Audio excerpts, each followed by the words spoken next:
Hi, welcome back to Millennium Workshop. Today I'm going to show you how I brought Neel from Skeleton Crew to life.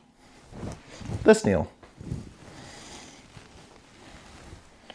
I think, I think he turned out pretty good. So I'm going to walk you through how I did this. So if you like this video, make sure to like and subscribe. Let's get into this.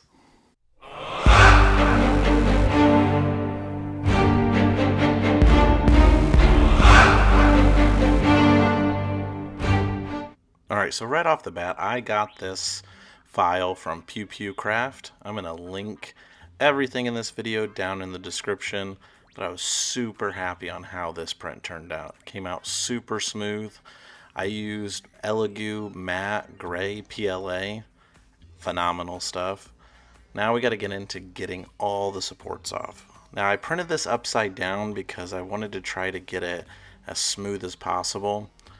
The big thing for me is I'm going to be putting hair on him, so I don't really care about how good the top is. So if it looks bad, no big deal. Now on the inside, I'm going to be using glass eyes, so I want to open up basically the eye socket a little bit more so I can get these 30mm eyes that I picked up on Amazon. You're going to love those. They look awesome. Alright, now it's time to get into some sanding. So I went in with 220 grit sandpaper. Not going to be too aggressive on this because I'm going to build up my layers of filler primer and do some wet sanding. Basically, I'm just going to knock down and try to get rid of any noticeable layer lines that might be anywhere on the head.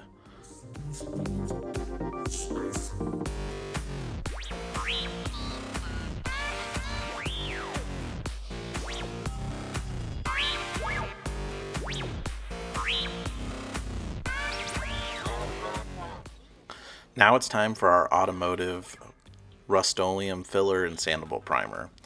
I'm going to do some thin coats. I didn't videotape every single coat, but I ended up doing 3 coats. And then after I got done with my 3rd coat, I went in and did a wet sand at 600 grit.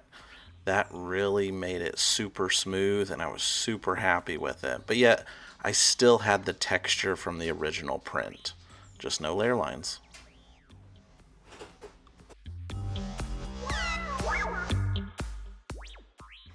Alright, so I found this awesome blue at Walmart. Strongly recommend it. I felt like the color turned out perfect. But I got this ugly headless baby mannequin at my local Macy's. It was going out of business and I was able to pick this thing up, and as soon as I got it I was like, I have to make a baby Neel. So it just turned out perfect. The pose is absolutely adorable and I think it really brings it to life.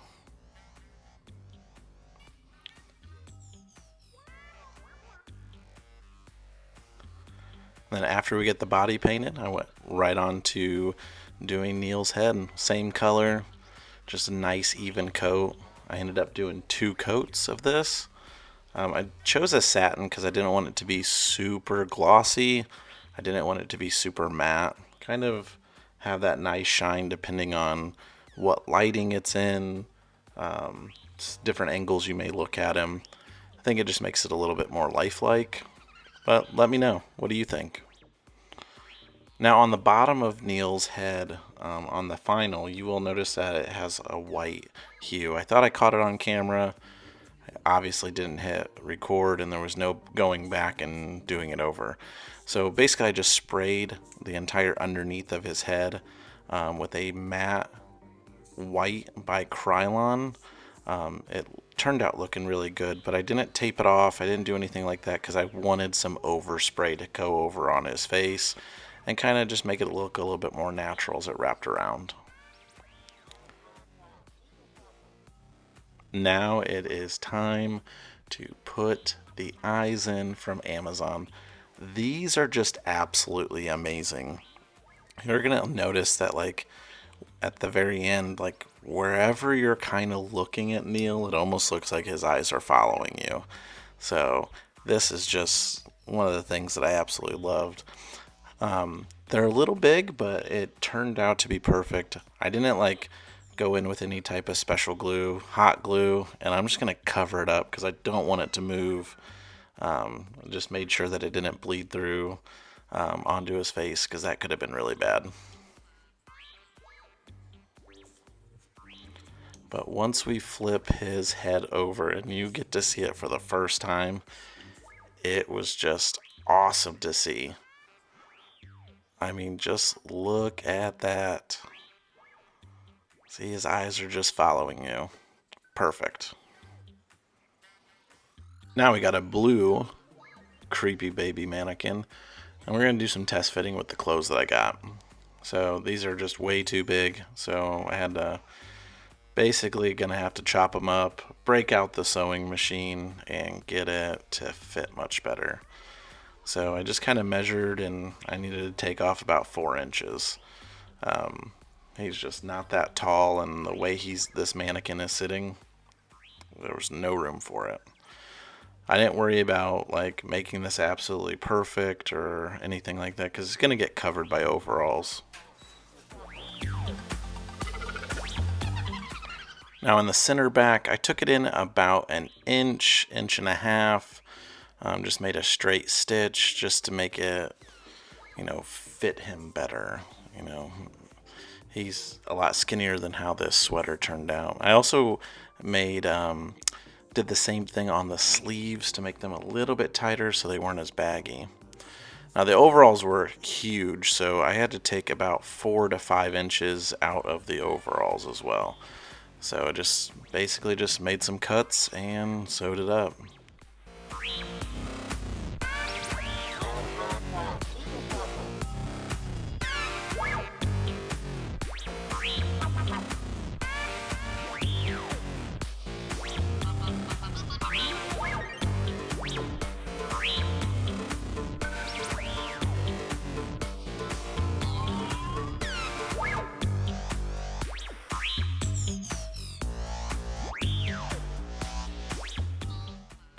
All right, now it's time for our final test fitting.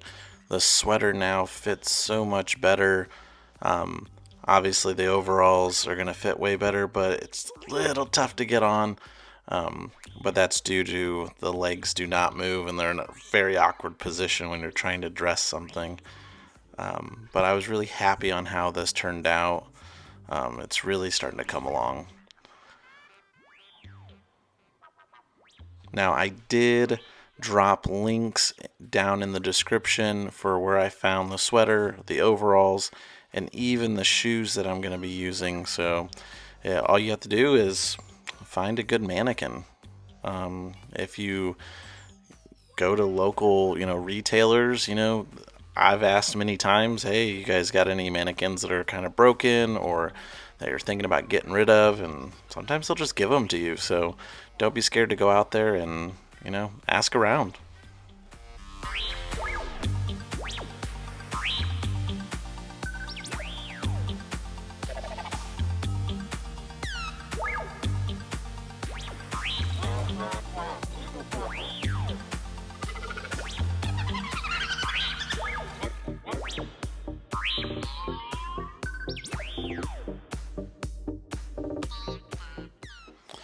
And that right there is a nice little view of what it's going to look like. So now it's on to the hair. So I used a fox fur that I found blue on Amazon, and I wanted to get the part on right. So I just kind of used some taped around the top of the head just to kind of get it to where I think it would be right. And then I just put that tape onto the fox fur and cut it out. Now, when you do that, you're going to notice that you can see the fabric underneath. So if you look closely, you can see that I kind of rolled it under and glued it down because I didn't want to see that fabric. But once we get this laid down and comb them up right, it just really makes it look better. And Joel Hazy from Hazy Customs, he is the one that recommended this. Thank you so much. It worked out perfect.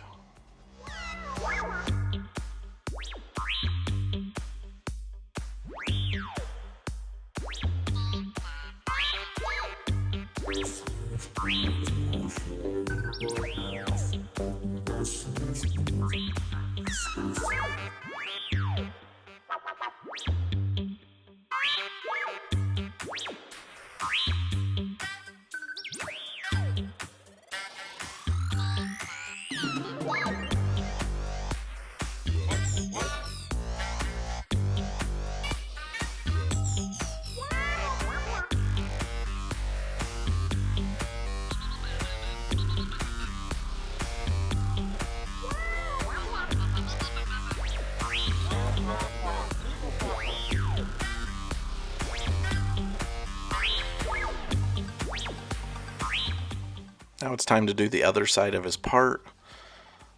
You know, much smaller section.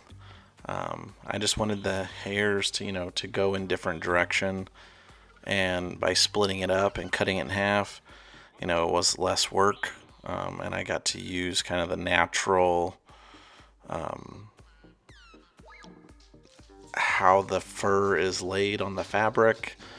You know, I just kind of went with that. I did go in with scissors and trim them up and give them a nice little haircut.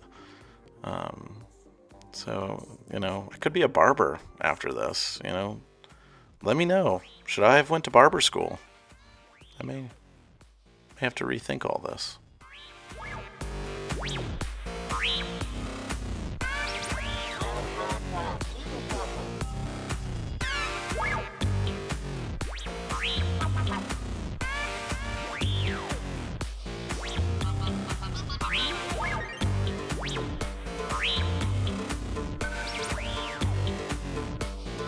All right, if you made it through that entire video, now you know how to make one. So if you like this video, please like and subscribe, and thank you for watching. I'll catch you on the next one.